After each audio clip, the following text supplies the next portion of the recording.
Excellence, Excellency, distinguished President of the 78th session of the UN General Assembly, distinguished Secretary General of the United Nations, distinguished participants, on behalf of His Excellency Captain Ibrahim Traoré, President of the Transition Head of State, I convey to you the warm greetings of the people and government of Burkina Faso. On behalf of the Burkinabe people, I pay a humble tribute to the memory of those great world leaders who embodied the hopes and dreams for a just and equitable world through their commitment, determination, and sacrifice.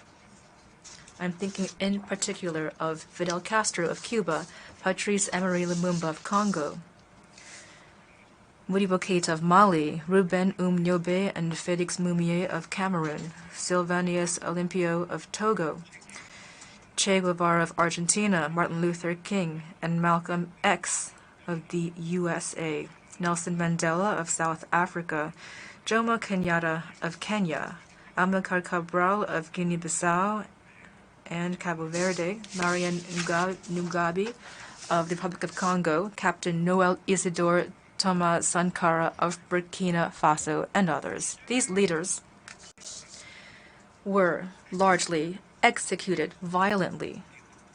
Others were assassinated. They died in prisons or from poisoning. Their only crime in each case was embodying the dreams, ambitions, and hopes of the peoples that have been killed, raped, trampled, and pillaged. Mr. President, my presence at this august podium before the UN on behalf of Burkina Faso, country of upstanding men, is not to beat my breast in lamentation. And I am not here either to make a flowery speech.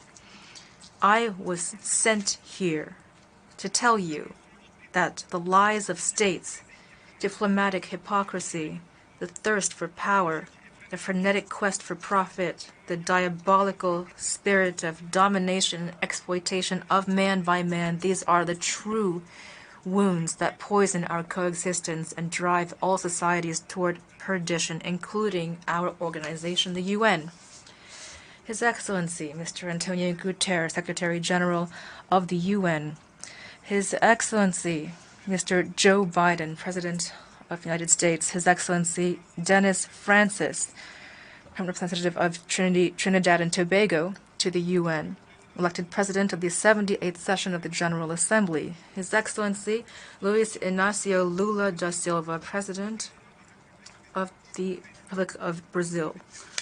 Allow me to here cite excerpts from your respective statements delivered at this very podium at the opening of this 78th session. First of all, and I quote, "We are living in an upside-down world.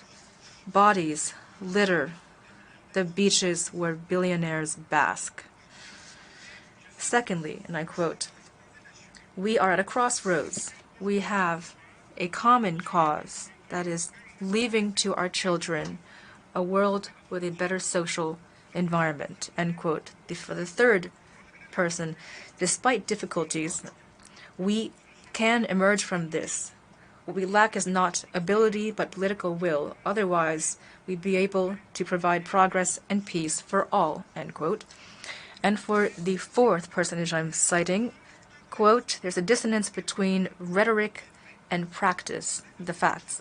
The UN Security Council is paralyzed. The UN must shoulder its responsibilities in a world of solidarity and justice as laid out in the UN Charter, and this requires it to have the courage to fight inequality." End quote.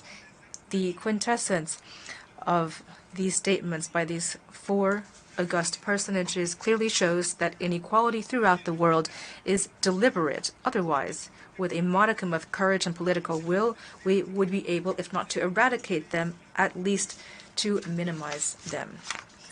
Indeed, every year we hear so many speeches as well as promises and commitments But the proof of dissonance between rhetoric and facts on these issues relating to principles in the UN Charter, including justice, equality, dignity, integrity, self-determination, the sovereignty of states, the inviolability of territory, and respect for international law, the proof of this dissonance lies in what's happening in Libya, in the Sahel, especially in Niger, and the crisis between Russia and Ukraine.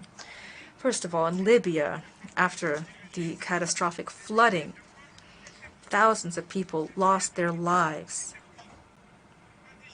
To assuage our consciences, every nation rushed to provide their condolences and solidarity. This was, of course, to give the impression that we're living in a society and that we defend these values. Intellectual honesty requires, and the history of our conscience tells us, that we ought to sincerely apologize to the people, the Libyan people, for collectively and individually being complicit, whether through passiveness or active complicity, for supporting those butchers who caused the first man-made disaster in Libya. It was this disaster that brought Libya to its knees by looting it and by killing its guide before the flooding plunged it into further sorrow. And unfortunately, this human disaster was led by the UN under Resolution 1970, as well as the guilty silence and the complicity of ECOWAS and the African Union. This macabre intervention, with Nicolas Sarkozy's France spearheading the effort, killed the Libyan guide Colonel Muammar Gaddafi on October 20th, 2011. If our condolences to the Libyan people had the slightest bit of common sense and were not hypocritical, then this murderous diplomacy would never have taken place. And now Niger is en route to becoming a second Libya. Next, international relations are tainted by great diplomacy with no conscience or morals, dignity or integrity, justice nor peace. And this is proven because there is a clear hunger for devouring prey. Today, we unfortunately must see that, contrary to the good faith statements made at this UN podium, which call for respect for the UN Charter and international law, leaders representing the people of Niger, this brotherly people, were essentially forbidden from accessing the UN headquarters. Burkina Faso strongly condemns this underhanded maneuver, which seems to belong to the practices of the past. And this can only be explained by a loss of essential values needed for any harmonious life in society. The UN should never be used as an instrument in the hands of any country. Pan-Africanist leaders who fought for African unity, our grandparents who fell in dignity, shot by the colonialists, these great sons of Africa who sacrificed themselves for the honor of their continent, who fought fiercely against the slave trade and neocolonialism. All of them have had their eternal rest disturbed when they heard that a handful of exiles, African exiles, are holding Niger hostage. Yes, dear African continent, just a handful of your children have decided to humiliate you through the shameless lies of a state, starting with Niger. And therefore, I issue a sincere and solemn appeal to the people of Senegal, Benin, Niger, Ghana, Chad, Cote d'Ivoire, Guinea-Bissau, and all the people of Africa to stand up in fraternity and solidarity in Africa in order to prevent the imperialists from setting fire to Niger as they did in Libya. President, Secretary General, distinguished participants, at this podium in the UN and before the entire world, I insist that ECOWAS, the African Union, and the UN must become true organizations of peoples instead of structures used by a minority of heads of state. They cannot be used and instrumentalized to destabilize brotherly countries by killing their leaders. This is the only way the UN Charter and international law could have any meaning. And lastly, speaking of the UN Charter and international law, the conflict between Russia and Ukraine is underway and is even desired by certain powers. And several Western countries, especially the US and the European Union, have provided all forms of military support to this conflict. The Ukrainian civilian population are used as volunteers, and some of them are piloting tanks. They're traded as patriots in this war. Mali, Niger, and Burkina Faso are dealing with a war that was imposed upon them by imperialism under the pretext of terrorists. And these are sowing terror and destruction, despite the UN Charter with its principles of equality, justice on one hand, and on the other hand, international law, which has been often cited here at the UN. There is a massive chasm in the treatment of these different issues. For example, take Burkina Faso. Civilian populations are dealing with lethal incursions, monstrous attacks by terrorists, and they've decided to mobilize alongside the defense and security forces. These populations have been trained by the FDS, and they are called volunteers for the defense of the homeland. In Burkina Faso, we have 58,000 such volunteers, of which 42,000 are communal volunteers and 16,000 are national volunteers, and they are fighting alongside the defense and security forces, the FDS, and they were trained and are guided by them. They only act under the orders and the oversight of the FDS in accordance with regulations to protect their lives and their property. These are the patriots that certain heads of state of ECOWAS and the African Union, exploited by capitalist imperialist forces, are trying to describe to the international community as militias, and that is the shameless state-sponsored lie. Mr. President, if the international community were honest and sincere in its commitment to fight terrorism, it would have no problem with civilian populations training themselves to defend themselves. There is a clear lack of honesty in the international community. Here are a few examples. First of all, when Mali, Burkina Faso, Niger, and other countries organized along their common borders by pooling their forces to combat terrorism, France came out of nowhere to impose its instrument, that is G5 Sahel. Today, ECOWAS suddenly has established an intervention force to reestablish democracies. It announced a contribution of $2 billion. But from the creation of this G5 Sahel until its dissolution, ECOWAS was only able to allocate $25 million. So, can they be really said to take seriously the defense of human lives as laid out in the Declaration of Human Rights and Peoples? Secondly, Burkina Faso is experiencing cynical sanctions after the coup d'etat of September 30th, 2022. This so-called international community, led by France, which just uses its lackeys in Africa, tried to nominate a prime minister of Burkina Faso, but in vain. Then they tried to impose various ministers and strategic posts within the government of my country, again in vain. And lastly, they negotiated the continuing relations so that Captain Ibrahim Traoré would implement their will. This was their prerequisite for his being in power. But he refused this in the name of the higher interest of his people, and as a result, an avalanche of repressive measures, threats, and attempted coups d'etats was unleashed upon him. These are immoral maneuvers concocted in criminal laboratories, and unfortunately, all of these macabre maneuvers were led by puppet leaders of African countries. And that's the case for this famous Accra initiative.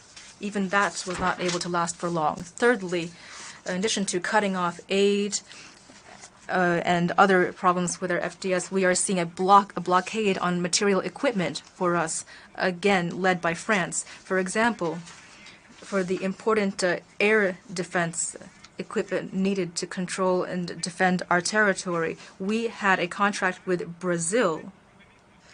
and the weapons license was supposed to come from Belgium, and the navigation and firing system, as well as the video cameras, were supposed to come from the U.S., and motor was supposed to come, an engine was supposed to come from Canada.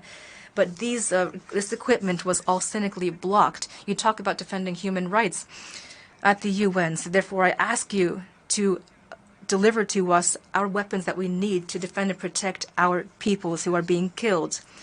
In any case, I am solemnly informing you of this, and if nothing is done, history will hold you responsible for failing to assist people in danger.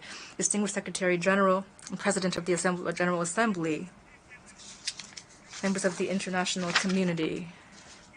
The international community has failed to assist states attacked by terrorism. There's been international hypocrisy, and certain powers dominate the UN. They are complicit in pillaging Africa. Shouldn't this international community be brought before the International Criminal Court for all of this?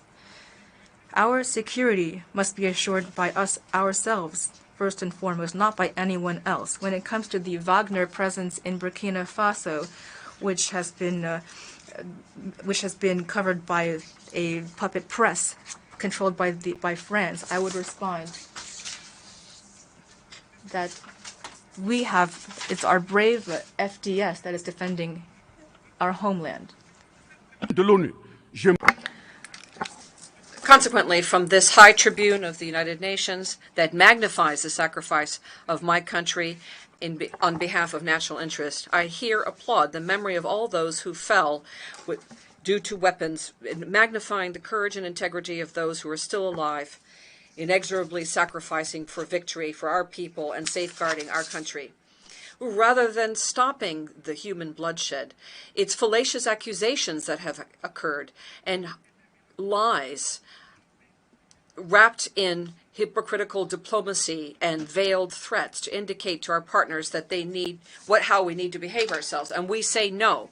On behalf of the United Nations Charter itself and international law that you raise to defend yourselves, and here in this tribune, the African peoples and those of the Sahel, and specifically, are resolutely committed to fully assuming their full emancipation for true social progress. And thus, Burkina Faso will work with its partners that it wants to work with in a sovereign manner and buy from who it wants and defend how it wants. The fact that a country called Russia, Iran, Turkey, Azerbaijan, Cuba, Nicaragua, North Korea, or Burkina Faso can buy and sell their goods freely without any intermediary, without any authorization from anyone, no matter what happens. Mr. President and Secretary General, let's talk about hypocrisy. And let's talk about state lies in this issue of fighting terrorism, generally speaking, and in the Sahel specifically. Perhaps you don't ignore what I'm about to say, but let me lay out my arguments. First, in the Sahel, we have some 10,000 soldiers, armed soldiers, that are foreign soldiers. Most of them are French soldiers, but there are also American soldiers, Germans, Italian, etc. They have weapons. They have flying equipment, they have surveillance equipment, which is the most sophisticated in the world, and yet they don't see the hundreds of terrorists that are moving around in order to serve death and desolation, often with unimaginable weapons at their side. In Mali, in Niger, in Burkina Faso, there is no factory to manufacture weapons nor munitions. So, who is recruiting these terrorists? Who is training them? Who is providing them with weapons? Who feeds them, and with what means? Do you believe in this philanthropy on behalf of whom the Westerners have sent their armies to the Sahel to die for our beautiful blue eyes? Well, if you believe that, then what justifies the diplomatic irritation and other gesticulation of France when we told them to skedaddle with their armies? The real reason is really about the resources that are underground in the Sahel. Indeed, the National French Assembly voted and enacted Law 057 of 10 January of 1957, which then appeared in the official journal of the French Republic of January 1957, which led to the creation of the Common Organization of the Saharan Region, the OCRS, which brought together the parties of Mali, Burkina Faso, Niger, Mauritania, Algeria, etc. This zone is unparalleled in the world in terms of wealth underground. For example, the water table. The most significant water take in the world goes from Mauritania to Somalia and goes through Mali, Algeria, Libya, Niger, etc. The newspaper Le Monde in July 1957 put forth a figure of 6 to 7 million tons of oil found below our soil, potentially in the Sahara, in addition to the natural resources that we also have, such as uranium, gold, cobalt, zinc, diamonds, lithium, copper, etc. You, the Westerners, you so much love the Sahel people, so much that you bring your military and your armies to die in the name of democracy, in the name of freedom and human rights and peace. Then why is it that an African continent with some 1.3 billion people and the second largest continent of the world in terms of people, with a number that the interpreter cannot figure out of the number of square kilometers, and 54 states, has no permanent seat within the Security Council? Such a huge continent with so many people and no right of veto. How do you justify that? Does that not go beyond a state crime? Is it not beyond a crime of the UN that is happening? So let's stop with the diplomatic lying, the gross lies, which basically involves imperialist powers coming to the Sahel to defend quote-unquote democracy and human rights. And let's talk about human rights for a minute. Let's remind ourselves here of the first charter in the world on the issue of human rights was the Kurokan Fuga in Mali in 1236. That was the first document that addressed that. And let's go to the second issue, which is Africa does not like to compare deaths. That would be ill-mannered on our part to do so. So I will respectfully bow to the memory of all nationalities of people who lost their lives in Africa and in the Sahel specifically.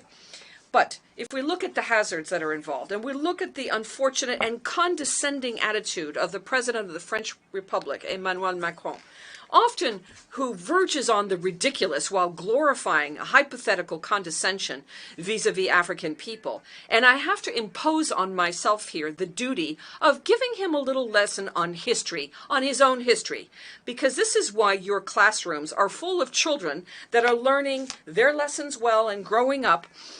In other words, turn to this story at the risk of losing the real story forever. But let me clarify here that no African people is opposed to the French people. There's no anti-French sentiment in Africa, nor is there any issue with our legendary hospitality and our love of our neighbors.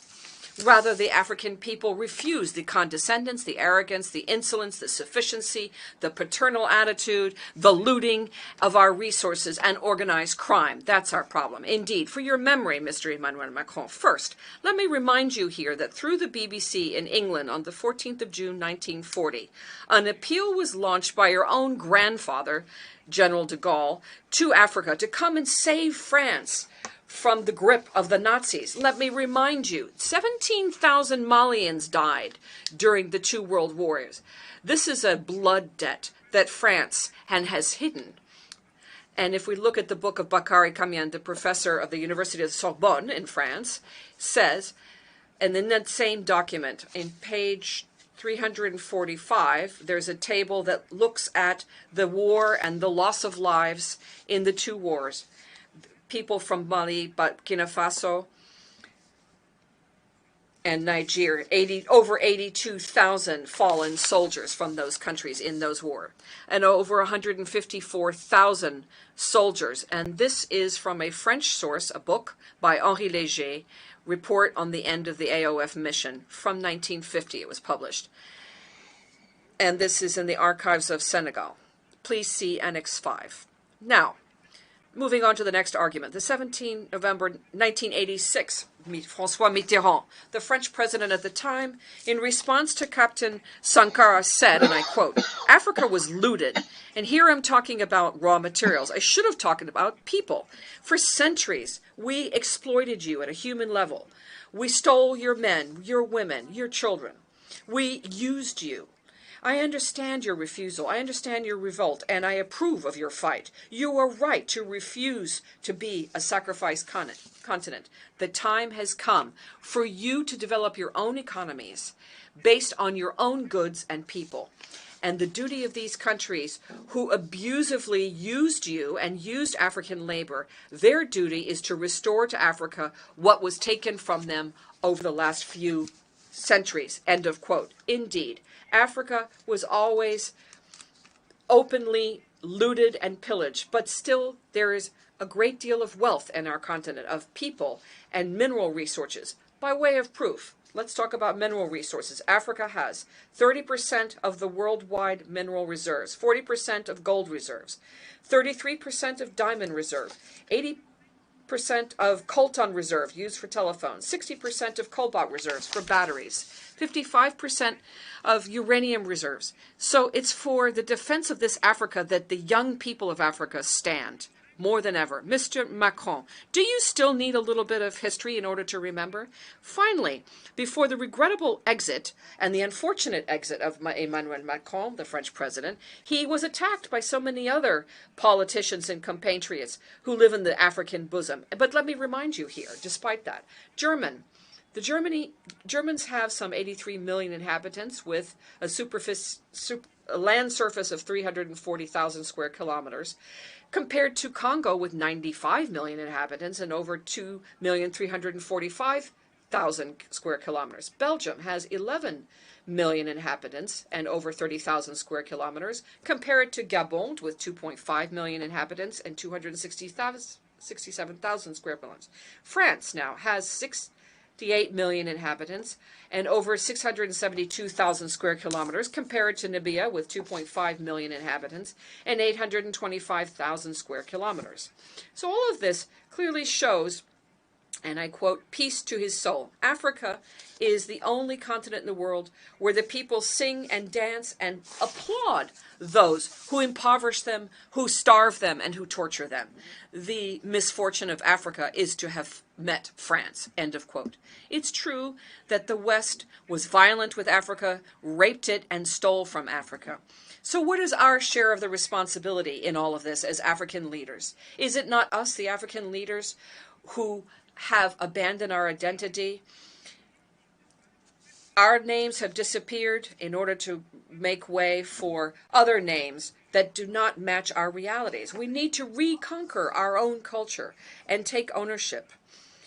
And that's why today people try to make us believe that our values and our attitudes are not natural and are not part of freedom, and that there will never be a question of homosexuality for us. Let me repeat that. Homosexuality will not take root in our countries.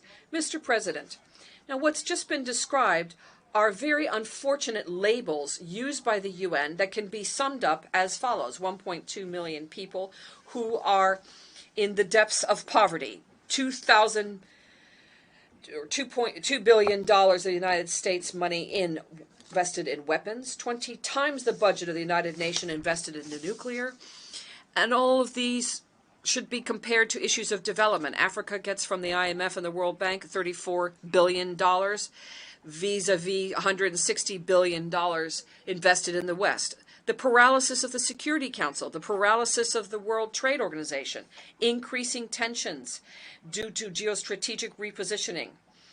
The World Health Organization, which is increasingly dominated by Western pharmaceutical companies, and trade interests. We see this, for example, with the priority attached in terms of trade to vaccines against COVID-19. The United Nations is more and more in the shadows of its own attempts of being taken hostage by a conglomerate of international powers.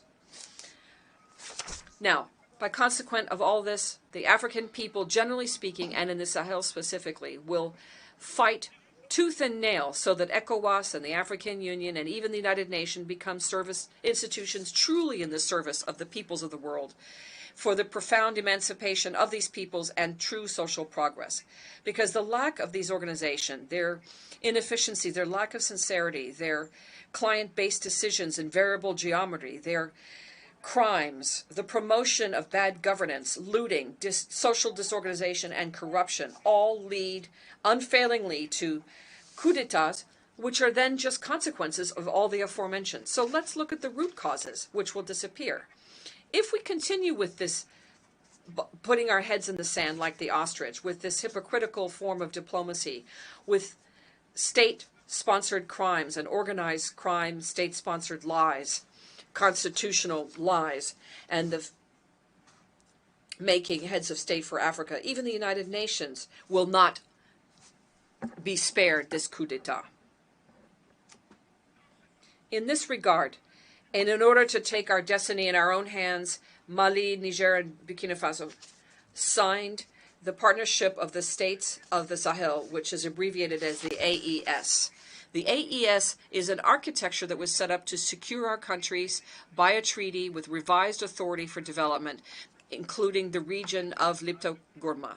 Taking into account the security situation and the lack of a partnership, what's at stake here is our own resources and working together in order to eradicate discontinuity in operational maneuvering. Mr. President, I say here with force and firmly, in an intelligible and highly spoken voice, the following. First, we African peoples are profoundly democratic. By way of proof, our attachment to human dignity goes beyond democracy. It transcends it. What we refuse is the lesser democracy, this trap of democracy, which has been extended.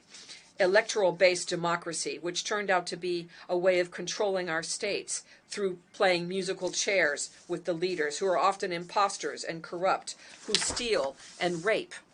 Second, we Africans are today recognized in our dignity as people, in the sense of one person is equal to one person. The answer is no. Above and beyond circumstances that have been set forth to put us to sleep, but rather to serve us. Sad is the African and Black continent, which is scientifically recognized as the very cradle of humanity and civilization, that has been placed under control and domination. Independent factions who have engaged in fratricidal wars and election-based democracy with biased aides, wars for terrorism which are maliciously fabricated and maintained, injected against us, especially in Mali, Burkina Faso, and Niger.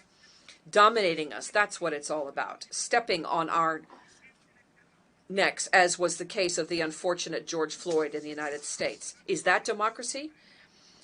These are partisans of a special kind of liberty that is intellectually justified to justify barbarism against our peoples, fighting supposedly for dignity and sovereignty. And that's why we have decided to say no.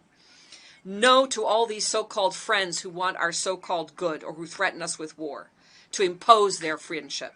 That's why we don't want the democracy sold to us by wolves in sheep's clothing. We need to provide adequate leadership for our people so they can seek their own happiness, for the full emancipation and true social progress for our people, be it economic, social, cultural, or security development. Third, the African people, generally speaking, and in the Sahel specifically, have discovered the chains of economic, security, social, cultural alienation that have materialized in secret agreements with France, where they committed to break their true emancipation. This includes, amongst others, the colonial debt. We will not turn a blind eye to this and pay it while allowing our people to die of hunger or thirst or disease. Second, the issue of the currency, the franc CFA.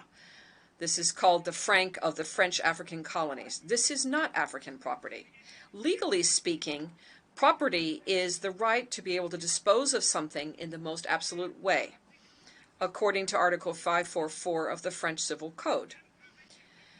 A patent is therefore held by France on the currency, the French CFA, and therefore it is the property, but it's the property of the African Francophone states. And what's amusing here is that the bills are produced by France for West Africa, and they're different from those of Central Africa, even though it's supposedly the same currency. The same document recognizes the French CFA by decree 45 of the 26th December 1945. And it was signed, this legislation was signed by Charles de Gaulle, President of the temporary French government, René Pleven, Ministry of Finance, and Jacques Sousnel, the Minister of Colonies at the time. Next, the priority and interest for French companies in bids for public procurement and public offers. And finally, the exclusive right to provide equipment, and military equipment, and other types of military officers in colonies. If we ignore that these coups d'etats are often the result of bad governance and constitutional maneuvers in order to provide additional mandates, that will always happen. We need to be lucid about this and root out the real causes and require respect of democratic rules and virtuous governance. 5, the African people don't have a problem with the French people. It's rather French policies and politics we have a problem with, the condescendence. That's what we reject. Refusing an ambassador to Niger is a violation of international law, especially Article 1 and 2 of the Vienna Convention, paragraph 9, on diplomatic relations of 1961. By deciding to refuse artists from Burkina Faso, Mali, and Niger in France, that is a serious undermining of cultural wealth and refusal of recognition. An artist is a psychic doctor, even at long distance. By declaring them, we do not want to have people unemployed, migrants and thieves and so forth in France. We do not want the looting, the cynical looting of our resources. What we want is a sincere recognition of our peoples throughout the world, which includes Burkina Faso, Mali, and Niger, that we should be accompanied in this difficult time on our path towards full emancipation with expression of dignity, honor, liberty, equality, prosperity, justice, and then, of course, peace. Given the situation currently in Burkina Faso, the Burkinabe government has implemented vigorous action to adopt a new development plan, the Action Plan for Stabilization and Development, with 4 main pillars of priorities. First, to fight terrorism and restore territorial integrity. Second, response to the humanitarian crisis. 3, restore the state and improve governance. And finally, national reconciliation and social cohesion. These efforts are geared to providing the Burkinabe population with better living conditions while commending our partners who have accompanied us. We heartily invite them, those who still have a doubt or who might be tempted by the false content of reports on what is happening, we invite them to accompany us with the following conditions. Long live the United Nations, long live this 78th session of the General Assembly, long live the people who fight, long live solidarity, long live free Africa, long live the states of the Sahel, long live until victory.